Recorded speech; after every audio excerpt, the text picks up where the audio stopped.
ठरलं तर मग या मालिकेच्या आजच्या भागात इथे आपण पाहत असतो की सायली मेहपतला म्हणत असते, असं कुठलं सत्य आहे जे फक्त नागराजला माहीत आहे, सांग ना मेहपत, असं इथे सायली विचारत असते. त्याबरोबर आता इथे मेहपत म्हणत असतं, वहिनी तुम्ही अंधारात चालताय आणि एकदम बरोबर चालताय, तसंच चालत राहा, एक दिवस नक्कीच तुम्हाला उजेड मिळेल आणि तो उजेड तुम्हाला नक्कीच सत्यापर्यंत पोहोचेल, असं इथे मेहपत म्हणत असतो. हे मेहपतचं बोलणं ऐकून खरं इथे या दोघांना देखील काही कळालं नसतं. तेव्हा इथे अर्जुन म्हणत असतो सायलीला, तुला म्हणलं होतं मी, हा अजिबात आपल्याला कधीच मदत करणार नाही, काही सांगणार नाही, असेच विचित्र उत्तर देत राहील. हे अर्जुनचं बोलणं ऐकून मेहपत म्हणत असतो, आता कसं 113% बरोबर बोलला सुभेदार, तो नाग्या जो काही तुम्हाला बोलला ते जाऊन तुमच्या घरात शोधा, असं मेहपत म्हणून खरं तर तो मेहपतीतनं निघून गेलेला असतो. मात्र सायली आणि अर्जुन ह्या गोष्टीवर विचारच करत असतात की ह्या सर्व गोष्टीचा काय अर्थ असेल आणि असं कोणतं सत्य असेल जे आम्हाला माहीत नाही. आता ते तिथून निघून गेलेले असतात. खरं आता इकडे दुसऱ्या बाजूला प्रताप स्वतःच्या कामाबद्दल इथे फोनवर बोलत असतात आणि इकडे साईटला खरं तर रविराज पेपर वाचत असतात. पेपर वाचतानाच त्यांच्यासमोर अशी एक बातमी आलेली असते, त्यामुळे त्यांना इथे हसायला आलेलं असतं. त्यामुळे आता इथे प्रताप म्हणत असतात की रविराज काय झालं, का हसतोस?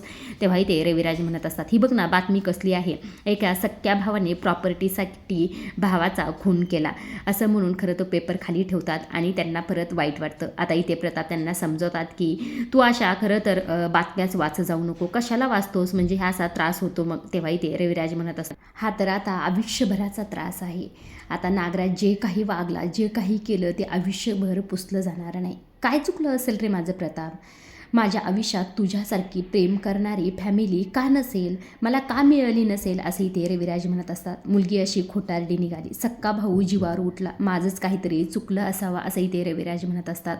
आता इथे प्रताप म्हणत असतात, जास्त विचार करू नको, या गोष्टीचा अजिबात तू विचार करू नको. यांचं आता इथे असं बोलणं सुरूच असतं. तितक्यातच इकडनं अश्विन आलेला असतो. अश्विन आल्या आल्या म्हणत असतो, रविराज काका तू ठीक आहेस ना? तेव्हा इथे रविराज काका म्हणतात, हो मी ठीक आहे, तुम्ही सर्वजण आहेत ना माझ्यासाठी, त्यामुळे स्वतःला सावरतोय, असं इथे रविराज म्हणत असतात. तेव्हा इथे अश्विन म्हणतो, प्रतिमा आत्या कुठे? तेव्हा रविराज म्हणत असतात, ती झोपली, जरा आराम करते. हे ऐकल्याबरोबर खरं प्रताप म्हणत असतात, ह्या टायमिंगला ती झोपली असं तर कधीच करत नाही ती. त्यावेळेस रविराज म्हणतात, तिला जरा सध्या बरंच वाटत नाही, तिची तब्येत जरा तिला साथ देत नाही.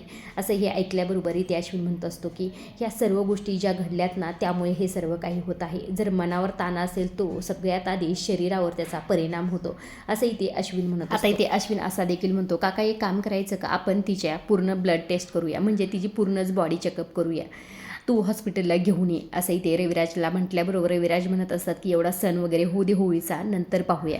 रविराजचं हे बोलणं ऐकून अश्विन म्हणत असो, हो हो चालेल, काही हरकत नाही, नंतर घेऊन ये, असं इथे अश्विन म्हटलेला असतो. आता इकडे दुसऱ्या बाजूला खरं सायली आणि अर्जुन घरी जातच असतात. तितक्यातच इकडनं त्यांना नागराजने आवाज दिलेला असतो, काय अर्जुन आणि सायली, तुम्हाला माझी खूपच आठवण येत होती का? सुटलं का तुम्हाला ते कोडं? इकडे या, इकडे या, असं इशाऱ्यानेच त्यांना इथे बोलत असतो. आता इथे सायली आणि अर्जुन त्याच्या जवळ आलेले असतात आणि आता तो नागराज म्हणत असतो, नाही सुटलं ना तुम्हाला ते कोडं? तुमच्या चेहऱ्यावर एवढं मोठं प्रश्नचिन्ह दिसतंय मला, त्याहूनच कळतंय नाही सुटणं तुम्हाला कोडं, आणि तुम्हाला कधी सुटणार देखील नाही. एक गोष्ट सांगू का तुम्हाला, जेव्हा तुम्हाला हे कोडं सुटेल, त्याचं उत्तर मिळेल ना, तेव्हा तुम्ही आडवेच हॉल बघा, असं इथे नागराज हसतच म्हणत असतो. आता हे नागराजचं बोलणं आहे, कोणी ते अर्जुन म्हणत असतो, कोडी घालायला फार तुला मजा येते ना? तेव्हा इथे नागराज म्हणत असतो, खरं सांगू का, मला खूप मजा येते, मला फार आवडतं अशी कोडी घालायला, पण खरी मजा तर तेव्हा येणार जेव्हा तुमच्या कुटुंबाचं सत्य जाणून घेण्यासाठी तुम्ही माझ्या पाया पडाल, गयावया कराल मला, नागराज काका प्लीज सांग ना आमच्या कुटुंबाचं सत्य, असं माझ्याकडे कराल, तेव्हा खरी मजा येईल, असंही ते नागराज खरं हे सर्व काही हसतच या सायली आणि अर्जुनला बोलत असतो. आणि तो दिवस देखील फार दूर नाही आहे सायली आणि अर्जुन, तो दिवस लवकरच येणार आहे आणि त्या दिवशी खरं तर मी आनंदाने वेडा पिसाच होईल, असंही ते नागराज म्हणत असतात. आता खरं तर हे सर्व काही बोलणं इकडनं प्रिया जी असते ती साईडला उभा राहून सर्व काही ते ऐकत असते. कोड्याबद्दल खरं इथे काही तिला माहीत नसतं. आता इकडे खरं तर हे नागराजचं बोलणं ऐकून अर्जुन खरं नागराजला म्हणत असतो, तुला काय हसायचंय तर आता हसून घे, कारण की आमचं कुटुंबाचं सत्य जाणून घेण्यासाठी आम्ही तुझ्याकडं कधीच येणार नाही, असं इथे अर्जुन म्हणत असतो. तेव्हा इथे नागराज म्हणतो की शक्यच नाही, तुम्हाला त्या कोड्याचं उत्तर कधीच मिळणार नाही, या जगात फक्त त्या कोड्याचं उत्तर देऊ शकतो तो म्हणजे नागराज किल्लेदार, असं म्हणून खरं तर हा नागराज इथे हसत असतो. आणि हे सगळं काही बोलणं ऐकणं प्रिया देखील ऐकत असते. इथे नागराज असा देखील म्हणतो, नाही ठीक आहे, तरी देखील तुम्हाला जर प्रयत्न करायचा असेल तर तुम्ही नक्कीच प्रयत्न करा आणि 1 महिन्याचा तुम्हाला वेळ देतो मी. 1 महिन्यात प्रयत्न करा आणि नंतर येऊन भेटा मला. नंतर मी कुठे असेल हे तर तुम्हाला चांगलंच माहीत आहे. मग चला भेटूया 1 महिन्यानंतर, असंही ते नागराज म्हणून हसत असतो. आता सायली आणि अर्जुन तर इथून निघून गेलेले असतात. आता इकडे जी साईडला प्रिया उभा असते ती ते विचारच करत असते. नागराजने सायली अर्जुनला कुठलं कोडं दिलं असेल आणि ते सोडवायला सुद्धा 1च महिना दिलाय. म्हणजे नागोबाने त्यांना लगेच माझ्याबद्दल नाही सांगितलं तरी 1 महिन्याने नक्कीच सांगेल, असंही ते प्रिया विचार करत असते. ती आता असं देखील म्हणते ते कोडं असंच काहीतरी असेल जे माझ्यापर्यंत नक्कीच येऊन पोहोचेल, असंही ते प्रिया स्वतःच्याच मनाला म्हणत असते. खरं इथे फार तिला टेन्शन आलेलं असतं. आता इकडे दुसऱ्या बाजूला अर्जुन इथे ऑफिसमध्ये गेलेला असतो. आता अर्जुन इथे आला असतो, मात्र त्याला सर्व काही त्याच गोष्टी आठवत असतात ह्या कोड्याबद्दल. आता इथे नागराज जेलच्या बाहेर आल्यानंतर काय म्हटलं होता ते देखील इथे आठवत असतं. इथे नागराज म्हणलेला असतो, तुमच्या डोळ्यासमोर एक सत्य लपलेलं आहे जे तुमचं प्रिय घर पोकरते आणि ते सत्य मी सांगणार नाही.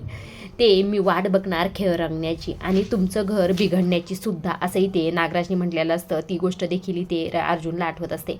आणि जेव्हा इथे मेहपतला भेटायला गेलेला असतात तेव्हा मेहपत देखील बोललेला असतो की वहिनी तुम्ही बरोबर चालताय, अंधारात तसेच चालत राहा, नक्कीच तुम्हाला एक ना एक दिवस उजाड मिळेल आणि तुमच्या घरचं सत्य देखील. ही गोष्ट देखील इथे अर्जुनला आठवत असते आणि ते नागराजचं बोलणं देखील आठवत असते की हे कोडं फक्त तुम्हाला एकच माणूस सांगू शकतो, जो म्हणजे नागराज किल्लेदार. ह्या सर्व काही गोष्टी ते खरं तर अर्जुनला आठवत. आता इकडनं खरं तर मागणं चेतनने आवाज देत असतो, अर्जुन आपल्याला हे आज मीटिंग घ्यायची आहे. तेव्हा इथे अर्जुन म्हणत असतो की नाही, माझं आज डोकं चालत नाही, आज काही नको. तेव्हा चेतनने म्हणतो, अरे असं काय करतोस, आपल्याला भरपूर कामं आहेत आणि आज तू उशिरा देखील आलास. तेव्हा अर्जुन म्हणतो, अरे मी आज मेहपतला भेटायला गेलो होतो. हे ऐकल्याबरोबर इथे चेतनने म्हणत असतो, त्यांनी काही सांगितलं का त्या नागराज जे बोलला होता कोडं वगैरे त्याचं काही सांगितलं का? तेव्हा अर्जुन म्हणतो, नाही सांगितलं, मी सायलीला घेऊन गेलो होतो सोबत. आता इथे खरं तर चेतने म्हणत असतो की काय सायली वहिनीला घेऊन गेलतास, मग मेहपत साक्षीबद्दल काही बोलला का, तुमच्या डीलबद्दल काही बोलला का? तेव्हा अर्जुन म्हणतो, नाही, मला देखील त्याच गोष्टीचं टेन्शन आलं होतं, पण तो असं काहीही बोलला नाही, असं इथे अर्जुन म्हणत असतो. सायलीला जर माहीत झालं मी तिच्यासोबत खोटं बोललो आहे, साक्षी जिवंत आहे आणि त्यावरनं परत मी ती डील देखील केली आहे, या सर्व गोष्टी जर सायली समोर आल्या तर सायली मला कधीच माफ करणार नाही, असं इथे अर्जुन म्हणत असतो. तेव्हा चेतने म्हणत असतो, मग तुला अजूनही वाटत नाही का सायली वहिनीला हे सगळं काही कळायला हवं? तू मुळात मला हेच कळत नाही की हे सर्व काही सायली वहिनीपासून का लपून ठेवतोस, असं इथे चेतनने म्हटल्याबरोबर अर्जुन म्हणत, मला पण ह्या सर्व काही गोष्टी कळतात, पण मात्र तिला जर माहीत झालं असतं तर तिने ही डील होऊन दिली असती का? या नागराजसारख्या गुन्हेगाराला शिक्षा मिळालेली असती का? हे अशा डील करायला लागतात हे आपल्याला माहिती आहे, पण सायलीला माहीत नाही, त्यामुळे खरं तर तिच्यापासून ह्या सर्व गोष्टी लपून ठेवावं लागले, असंही ते अर्जुन म्हणत. पण मला ह्या सर्व काही गोष्टीचं गिल्ट वाटत आहे, मला वाईट वाटत आहे, मला सायलीला खरं तर खोटं बोलायचं नाहीच, असंही ते अर्जुन म्हणत असतो. तेव्हा चेतने म्हणत असतो, तू जर खोटं असंच बोलत राहिलास तर सायली वहिनीचा विश्वास देखील तू गमावून बचेल. तेव्हा अर्जुन म्हणतो, हो तुझं बरोबर आहे, मी तिला खरं सांगायलाच हवं, पण एकदा मी सावंतला त्या साक्षीबद्दल सर्व काही सांगतो, तिचा जर ॲड्रेस आपल्याला मिळाला ना मग सायलीला देखील सर्व काही गोष्टी साक्षीबद्दल सांगता येतील, असं अर्जुन चैतन्याला सांगत असतो. आजच्या पुरतं एवढंच. पुढील भाग पाहिला खरं अजिबातच विसरू नका आणि अशा डेली मालिकेचे अपडेट जर जाणून घ्यायला आवडत असतील तर आपल्या चॅनलला जरूर सबस्क्राईब करा आणि तोपर्यंत पाहत राहा ठरलं तर मग.